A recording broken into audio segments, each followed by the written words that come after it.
Hello बच्चों। तो बच्चों, आप सभी का सरस्वती विद्या विहार के चैनल पे हार्दिक अभिनंदन।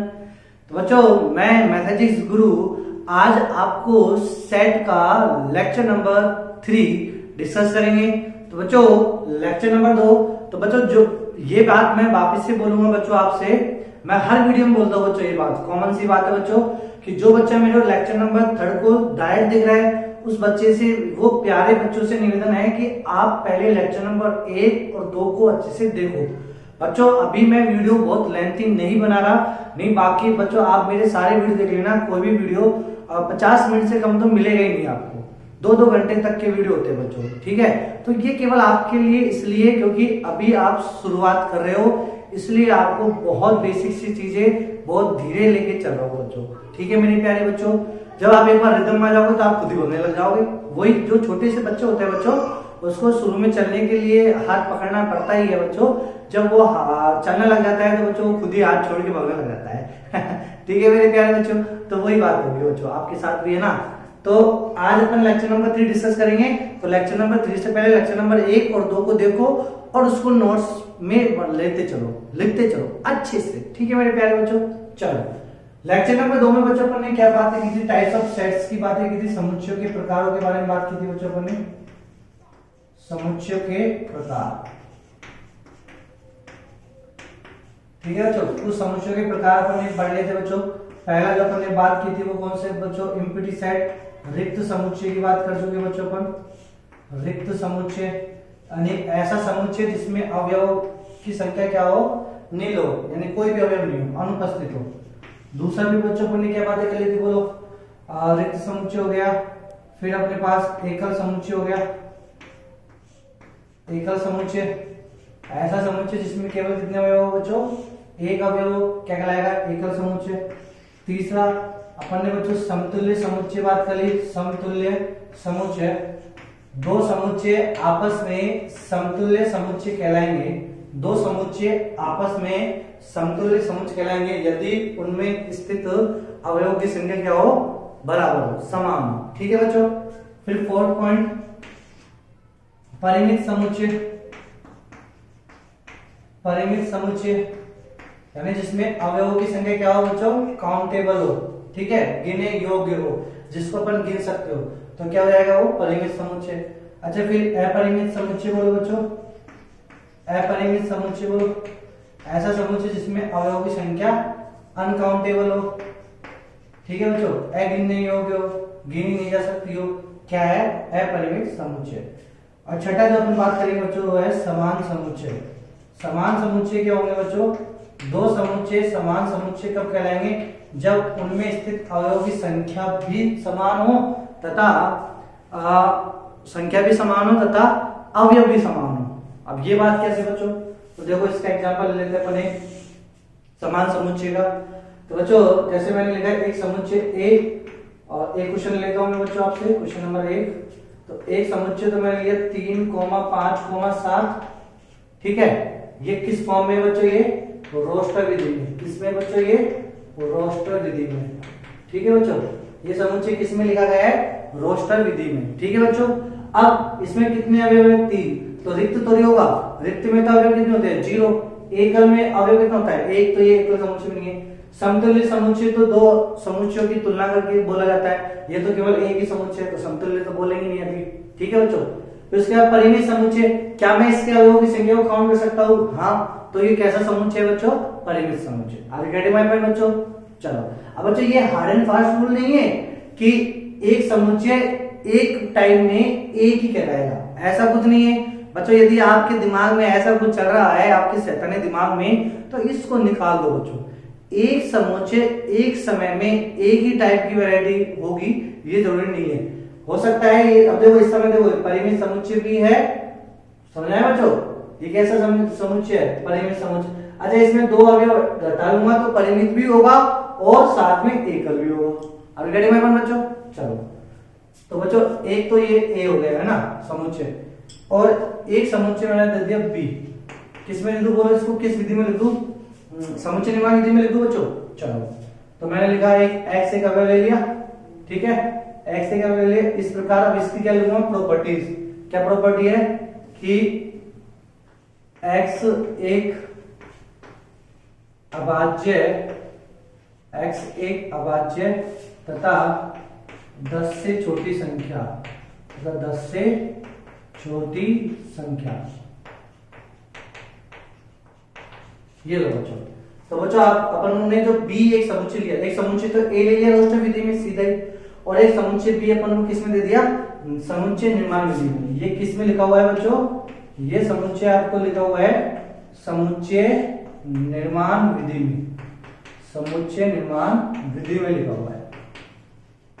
ये किसमें लिखा है लालो, समुच्चय निर्माण विधि में ये लिखा हुआ है। तो बोलो, तो ये जो b है, अब इसमें क्या प्रॉपर्टी है, कौन से अवयव लेने हैं, तो अवयवों की प्रॉपर्टी कैसी है कि अभाज्य तथा 10 से छोटी।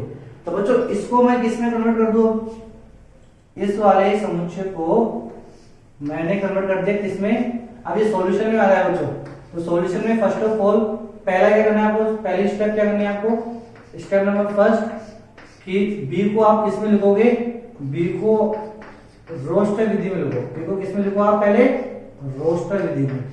ठीक है मेरे बच्चों, समझ में आया आपको, तो b को रोस्टर विधि में लिखो। तो बोलो रोस्टर विधि में क्या क्या आ जाएंगे अवयव, तो कितना जाएंगे 3 5 7 है ना बच्चों, और क्या आ जाएगा 2 भी आ जाएगा, b बराबर कितना जाएगा 2 भी जाएगा, 2 3 5 7।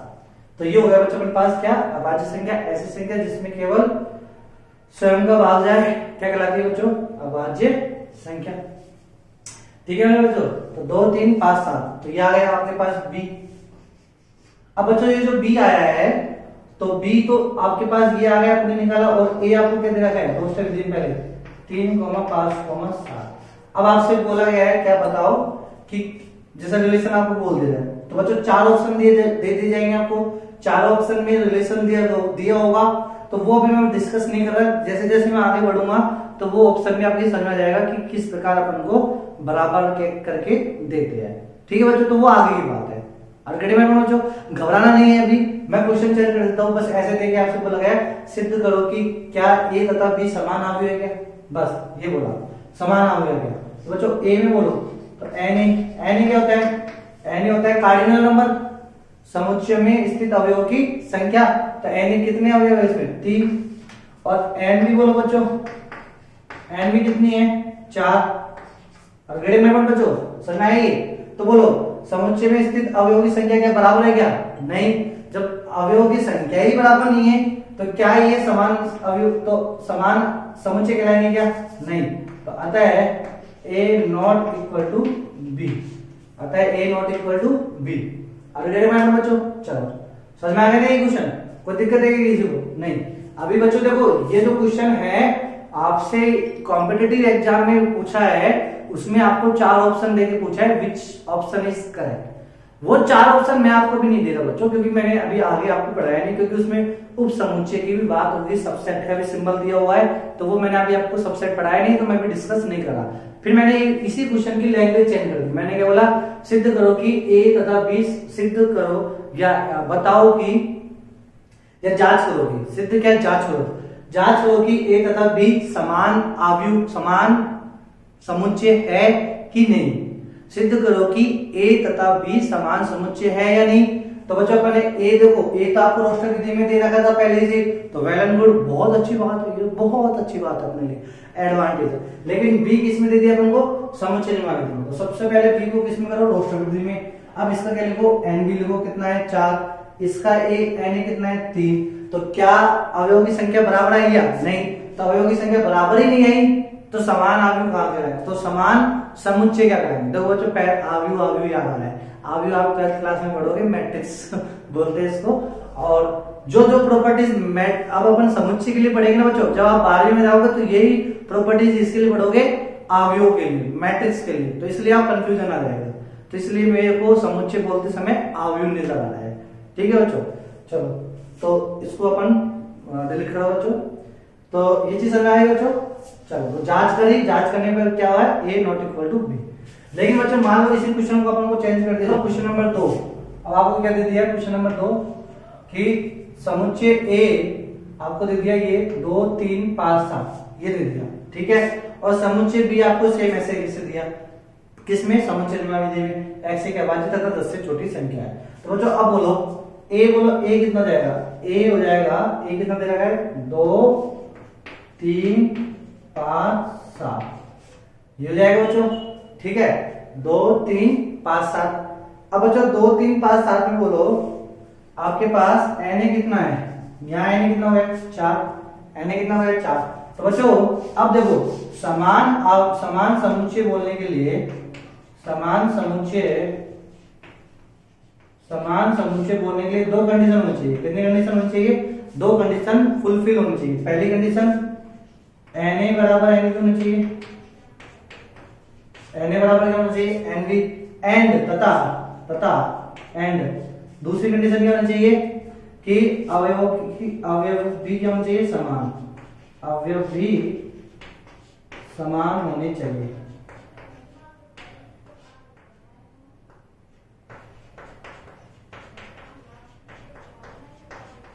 अवयव क्या होना चाहिए बच्चों, समान होने चाहिए, ठीक है बच्चों। तो बोलो पहले कंडीशन तो फुलफिल कर रहा है, na बराबर nb है, ठीक है बच्चों। इस वाले क्वेश्चन में पता अवयव बोलो, इसमें अवयव कितने हैं 2 3 5 7 और इसमें अवयव कितने हैं 2 3 5 7, तो बराबर है। तो अतः दोनों कंडीशन फुलफिल कर रहा है, तो अतः a बराबर क्या जाएगा b। तो इस वाले केस में बोलो बच्चों a क्या जाएगा, a बराबर b, ठीक है मेरे प्यारे बच्चों। तो ये समय चलो अब पढ़ेंगे उपसमुच्चय। तो बच्चों अब अपन पढ़ेंगे उपसमुच्चय, है ना बच्चों, उपसमुच्चय। इसे अपन बोलते हैं इंग्लिश में क्या, सबसेट। क्या बोलेंगे मेरे बच्चों इसको, सबसेट, ठीक है। क्या होता है बच्चों उपसमुच्चय, ठीक है। तो कोई समुच्चय परिभाषा देखो इसकी, कोई समुच्चय ए बी का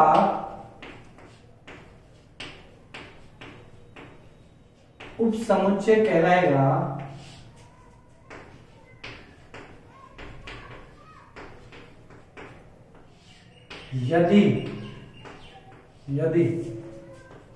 यदि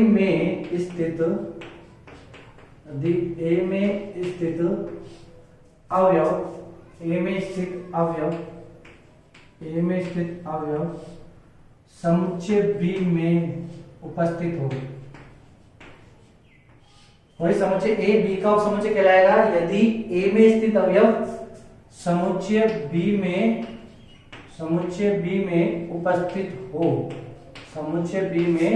उपस्थित हो, ये इसकी परिभाषा बनी बच्चों, ठीक है बच्चों।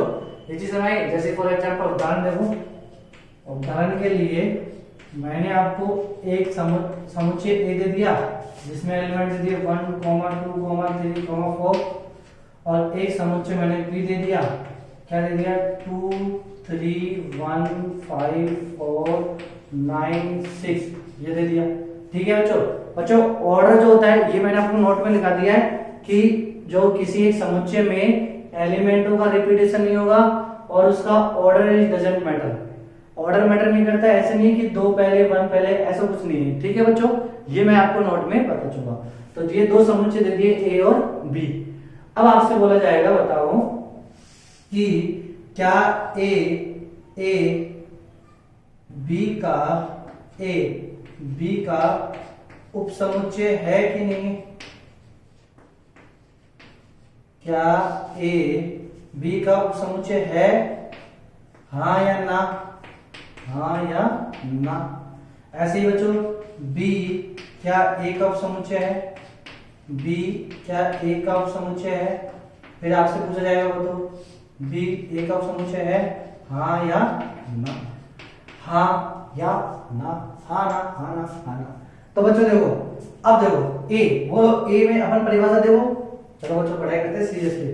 ए में हमें बोलो 1 2 3 4, तो अपन से क्या बोला है कि कोई समुच्चय ए बी का उपसमुच्चय कहलाएगा यदि ए में स्थित अवयव समुच्चय बी में उपस्थित हो। ए में स्थित अवयव, तो बच्चों 1, पहले अपन 1 के नजर से देखो कि क्या ए बी का उपसमुच्चय कहलाएगा, क्या ए बी का कहलाएगा। तो ए के सारे अवयव कौन होने चाहिए बी में, तभी 1 है क्या है, 2 है क्या है, 3 है क्या है, 4 है क्या है, अरे हाँ, इसका मतलब ए बी का उपसमुच्चय है, हाँ अब रेडी पॉइंट में बच्चों चलो उसके बाद बच्चों बी के पॉइंट ऑफ व्यू से देखो तो बी के सभी अवयव क्या ए में है क्या? नहीं। 5 है क्या इसके अंदर? नहीं। तो क्या जाएगा ना। और रेडी पॉइंट में बच्चों तो ये समझ में आ गया आपको पहली बात, तो ये परिभाषा समझ में आ गई। ओके ये एग्जांपल है। चलो बच्चों इसमें थोड़ा सा सिर दर्द होता है, हल्का सा सिर में दर्द होगा आपका, ज्यादा कुछ नहीं। दूसरा उदाहरण देखो ना ना ना, इसी को देखो मैंने कर दिया ए, मैंने लिखा ए बराबर एक्स इस प्रकार है कि एक्स स्क्वायर प्लस के 2 बराबर 0। ये मैंने ए दे दिया बच्चों आपको, और मैंने आपको बी दे दिया 1, 2, 3। ये मैंने आपको बच्चों बी दे दिया। ठीक है मेरे प्यारे बच्चों, अब आपसे वही क्वेश्चन पूछा जाए ए बी का उप समुच्चय है या ना? ए बी का उप समुच्चय है, हाँ या ना? देखो बच्चों हल्का सा सिर में दर्द होगा, ज्यादा नहीं बच्चों है ना। और बी बोलो, ऐसे ही बोलो बी के क्वेश्चन बी ए का उप समुच्चय है, हाँ या ना? अब बोलो बच्चों इसमें थोड़ा सा दर्द देखो कैसे करेंगे, वो जो दर्द को कम कैसे करेंगे बच्चों? गोली लेके नहीं करेंगे बच्चों, कॉन्सेप्ट को मजबूत करके फिर करेंगे ना बच्चों। तो देखो बोलो ए बोलो बच्चों, ये मैंने आपको बता दिया। बोलो ए किसमें दिया हुआ है आपको? समुच्चय निर्माण विधि में। तो बोलो बच्चों इसमें अवयव बोलो कितना है, यानी x एक अवयव है और उसकी प्रॉपर्टी आपको दे रखी है x स्क्वायर प्लस के 2 बराबर 0, यानी x के वो मान ढूंढ के लाओ जिनके लिए LHS बराबर क्या हो? RHS हो। तो बच्चों x स्क्वायर x पे घात निकलेंगे 2, यानी ये कैसा नंबर है? हमेशा पॉजिटिव नंबर। तो बच्चों किसी पॉजिटिव नंबर में यदि अपन कोई पॉजिटिव नंबर जोड़ते हैं तो नंबर आगे बढ़ता है कि घटता है? बढ़ेगा बच्चों। तो 2 पहले से पॉजिटिव नंबर है, इसमें एक पॉजिटिव नंबर अपन जोड़ रहे हैं तो क्या हो जाएगा बच्चों? 2 से आगे बढ़ जाएगा वो नंबर, तो 0 तो कभी होगा नहीं। तो इसका मतलब इसमें क्या जाएगा? ऐसा कोई मान नहीं मिलेगा। तो ये हो जाएगा रिक्त समुच्चय। क्या कहलाएगा बच्चों? रिक्त समुच्चय। इसके अंदर कुछ भी नहीं मिलेगा, खाली। ये बिल्कुल क्या जाएगा? खाली।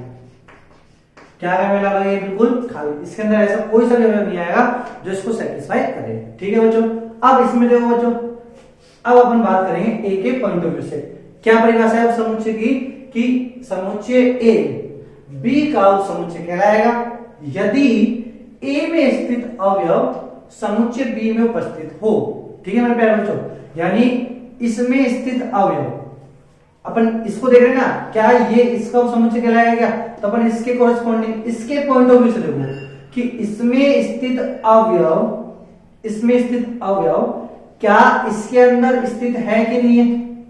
तो बच्चों ये तो खाली है, तो खाली क्या खाली में स्थित होगा क्या? मतलब इसका मतलब बच्चों देखो जो कोई खाली चीज है ना वो तो हमेशा किस में होगा?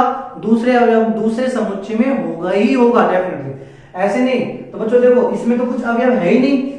यदि होता, जैसे मान लो इसमें कोई होता ए, इसमें कोई अवयव होता ए और वो ए जब इसमें नहीं मिलता तब तो ये समुच्चय नहीं होता। लेकिन मतलब इसमें क्या कोई मिला क्या? नहीं, तो कोई कुछ मिला ही नहीं तो अपन ऐसे तो नहीं बोल देंगे कि ये गलत हो गया। समझ आए बच्चों? तो इस वाली लैंग्वेज को क्या बोलेंगे कि कोई, ये देखो परिभाषा को ध्यान समझना, कोई समुच्चय है किसी दूसरे समुच्चय का उप समुच्चय कहलाएगा यदि उस समुच्चय में स्थित अवयव दूसरे समुच्चय में क्या हो? उपस्थित हो, दूसरे समुच्चय में उपस्थित हो। ठीक है मेरे प्यारे बच्चों, तो इस वाले समुच्चय ए में तो कुछ है ही नहीं, तो कोई अवयव है ही नहीं, तो उसको अपन कैसे चेक करेंगे? जब चेक ही नहीं करेंगे तो बाय डिफॉल्ट, तो बच्चों क्या बोलेंगे अपन? बाय डिफॉल्ट ये क्या हो जाएगा? हाँ हो जाएगा। क्या हो जाएगा ये बच्चों? हाँ, इस वाले केस में, क्योंकि ये इसमें खाली है तो खाली में कौन सा चेक करेंगे मेरे को? लालो, समझ में आया नहीं आया आपको? तो इसका मतलब हमेशा ए बी का क्या होगा? उप समुच्चय ये हाँ हो जाएगा। अब यहाँ पे ए क्या है? ए है रिक्त समुच्चय। ए क्या है बच्चों? रिक्त समुच्चय। ए क्या है? डालो ए रिक्त समुच्चय है। तो अब ये नोट बन गया, पहला नोट क्या बन गया बच्चों आपके लिए कि रिक्त समुच्चय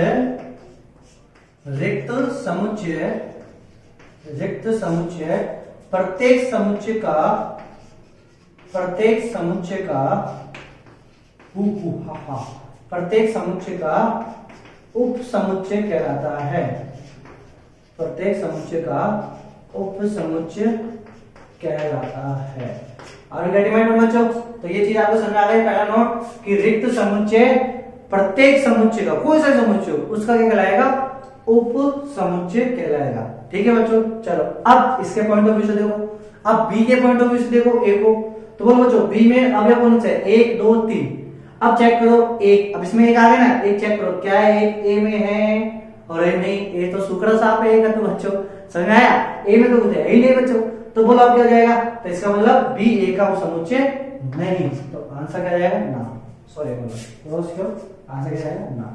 ठीक है मेरे बच्चों, तो एक चीज समझ में आ गई आपको, तो ये दूसरा उदाहरण समझ में आया, मैंने क्या ये वाला नोट लिखाने के लिए आपको ये वाला एग्जांपल समझाया। ठीक है मेरे प्यारे बच्चों, चलो अब बच्चों अपन आगे की जो बात करेंगे समुच्चय की, वो अपन नेक्स्ट लेक्चर में बात करेंगे। तो आज के लिए अपन इतना ही समाप्त करते हैं। ठीक है मेरे प्यारे बच्चों।